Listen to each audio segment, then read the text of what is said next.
Even though Cunard has had 248 ships in service, Queen Anne will be the 249th, they don't build a new ship all that often anymore.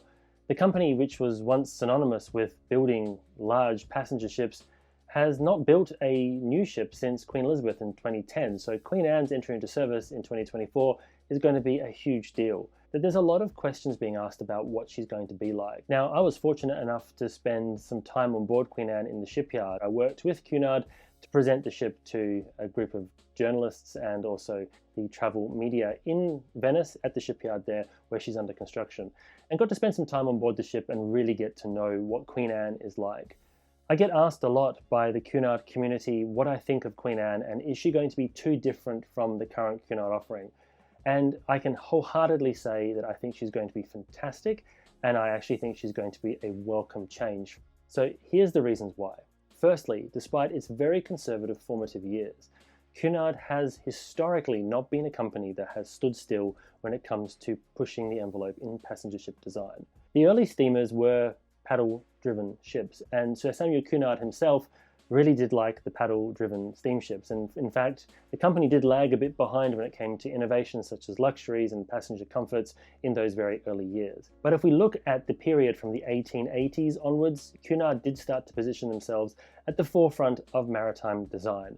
They were among the pioneers to install electric lighting, wireless technology, electric lifts for passengers, passenger comforts in first class particularly, and also to improve the quality of food and accommodation for those travelling in third class or steerage.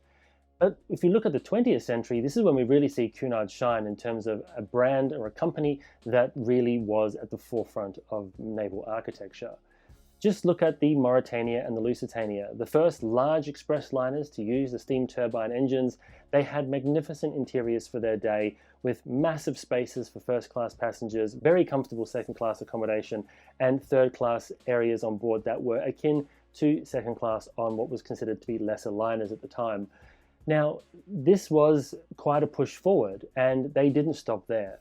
With the introduction of Aquitania, they created a ship that was so magnificent that she was known as the Ship Beautiful throughout her career. She was a very elegant and luxurious ship, as you can see in these pictures here.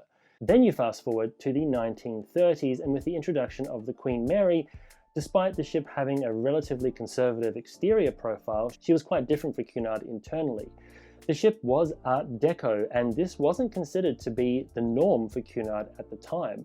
This style of architecture actually led to many of the media and journalists sort of talking about Queen Mary in negative terms. They reported the ship as being too different, too bold, too much of a departure from the previous Cunard ships. And in fact, it got to such a sort of level that when Her Majesty Queen Mary toured the Queen Mary before its maiden voyage, she'd read all of these articles about the ship and this, garish interior that they were expecting to see on board, and she toured the whole ship and then went home and wrote in her journal, "I toured the new Queen Mary today. It was not as bad as I expected." Even the Queen herself thought that Queen Mary might be too much, but she wasn't. She was absolutely brilliant and became the most beloved passenger ship of the 1930s and still survives to this day as one of the finest examples of that era's Art Deco design. And that became the norm for several decades until the introduction of the jet aircraft. QE2, when she entered service in 1969, she completely changed the paradigm on how internal designs of Cunard ships would be going forward. She had this very modern 1960s inspired interior where the Art Deco and wood paneling gave way to glass, chrome, and red and green fabrics, for example. So the point is, Cunard adapted. They were a company that changed over time. They made different choices in terms of the interior of their ships, and they didn't really replicate the same thing over and over again. In periods, they would have similar designs: Mauretania and Lusitania, Queen Mary, Queen Elizabeth, QE2, and some of her fleet mates, Cunard Adventurer, Cunard Ambassador, having that more modern interior. But it's only really been in the last 20 or so years that Cunard has become so closely connected with that style of days gone by. What Queen Anne is going to do is bring in a new take on that style. She's going to have many of the Cunard signature spaces on board that we know and love, and she's going to have nods to that Art Deco style, but it's interpreted in a different way. She's got new features and fixtures throughout the ship that will make her have her own take on the Cunard style. And this is why I'm really excited about this ship. Having spent time on board the ship in the shipyard in Italy, there's just so many elements of the design that even though she wasn't complete, you could see it just shining through. Connectivity between the main passenger decks, the beautiful styling that they started to build into the Royal Court Theatre to look like the music halls of the 1930s. The ship's Britannia restaurant will continue the tradition from Cunard having a Britannia restaurant, but it's going to have these magnificent sculptures as you walk in, these 4 huge Greek wind gods being displayed up a massive space in the center of the ship where the main well is, in that main restaurant. And this isn't just a modern take on the Greek mythology, but it's actually a nod to the Queen Mary because she had those same wind gods depicted on board her. We'll also see the Queen's Grill restaurant maintained, we'll see the Princess Grill restaurant maintained, but new restaurants being brought in, such as Sir Samuel's Steakhouse and Ajiwa, the Japanese cuisine on board. There's going to be Aranya, which is an Indian-style eatery on board the ship, and Tramonto, which is going to serve Mediterranean-style food. These are new options for Cunard, restaurants on board the ship that will be there all the time. They're not just annexes of the buffet restaurant, they're actually dedicated extra eateries, which I think is going to be a huge bonus for passengers sailing on board this ship. There's a lot of things about the design of the ship that sort of stand out from having been on board her back in October. Walking into the pavilion, for example, this is a totally new take on that central pool area. Cunard ships have had Maghera domes before, those glass roofs that retract in good weather.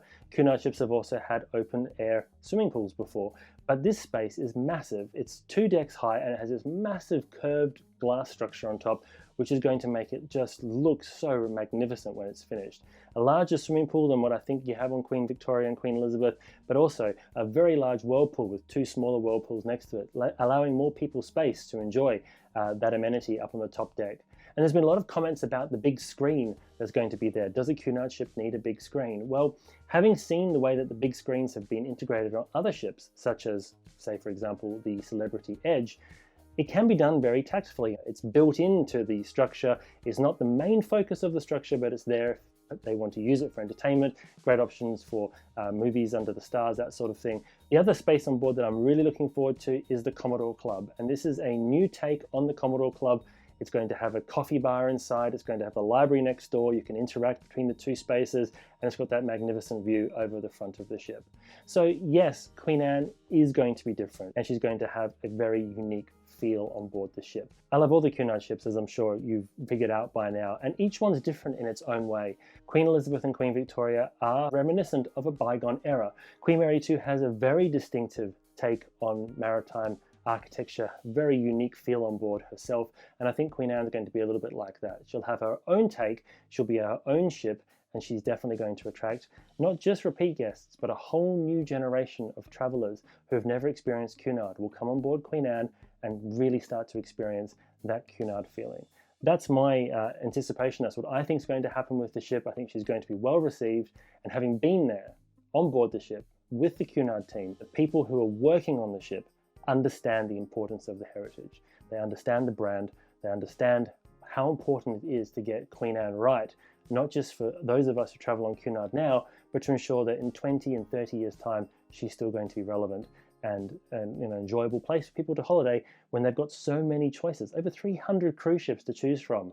And this new ship that they're building is very important in terms of keeping that brand going. I'm going to be on board in May as a guest speaker during the Maiden Voyage. You'll get to see the whole walkthrough of the ship, but just so many comments about Queen Anne coming through in the inbox at the moment. I thought this might help put some people's minds at ease. Cunard don't know about this video. I've not been sponsored to make this video. I was on board the ship working with Cunard during that time on board in October, but this video is completely independent of that, and it's just some thoughts that I've got, so hopefully you enjoyed them. Thanks so much for watching, and until next time, I hope to see you on board.